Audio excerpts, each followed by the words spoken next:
accurate forecast with WJBF Live VIPIR 6. Franklin County, Florida was one of 34 Florida counties under a state of emergency. Workers with the Emergency Management Center there have had their hands full, as you would imagine, with Tropical Storm Colin.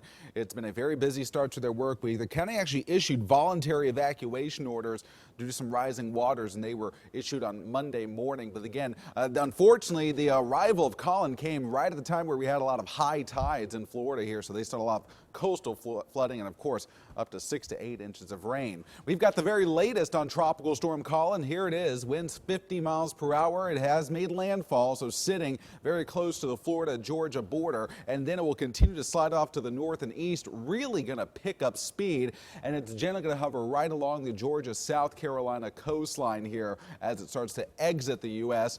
And then by tomorrow, by later on this evening, it's actually well out into the Atlantic, and it will continue to roll into the colder waters of the Atlantic. Still going to bring the coastal community some pretty decent rainfall. But for our area, all of our rain came yesterday. We've got some drier air on the way. Mostly cloudy skies this morning and 73 degrees at 8 o'clock. By midday, we're going to get back to full sunshine and 85 degrees by lunchtime. Highs upper 80s and low 90s for today. Mostly sunny, just a few passing fair weather clouds by the afternoon with drier northwest winds. But we do want to remind you, for your morning commute, the road's still very, very wet from our all-day soaking yesterday. That's our Jiffy Lube Skyview network looking from Television Park at Bobby Jones Expressway and Wrightsboro Road. So just take it easy out there. Speaking of the rain, some areas got some very good amounts here. Edgefield, nearly 2 inches of rain here. It was very spotty right along I-20. We got just under a half an inch in Augusta. Again, Emmanuel County also getting near that 2-inch mark in the last 24 hours. Temps in the 70s this morning. It's a warm, mild, muggy start here.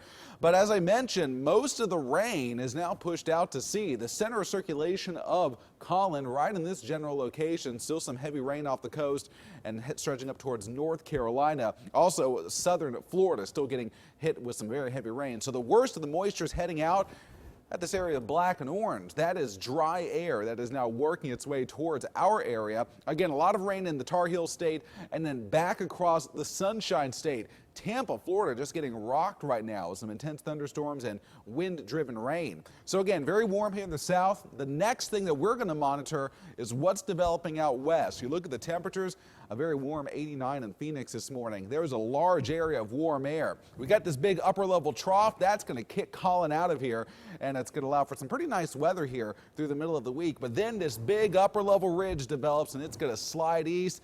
That sets up shop here in the eastern half of the country, and that means your temperatures really going to be on the upswing, especially by the time we hit next weekend. Cloudy this morning, mostly sunny this afternoon, just some fair weather clouds as this next cold front slips on by. And then the weather pattern really is going to be fairly quiet with ample sunshine through midweek and some lower humidity as well here for your Wednesday and also for your Thursday, and that's going to be nice. And then the high pressure system will stay in control right through the end of the week. But again, those temperatures will really begin to soar starting on Friday. And you look at where we're headed here. We're going to look for those afternoon temperatures to top off in the 80s here for your Wednesday and Thursday. Looking good, and lows will be comfortable, upper 50s and low 60s.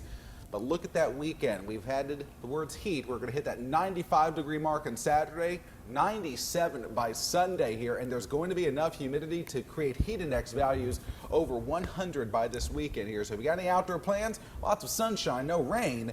You're going to want to stay hydrated, though, and practice some of those heat safety precautions. Yeah, plenty of outdoor plans, Ed, and you're right. Yeah. Take those precautions. Drink plenty of water.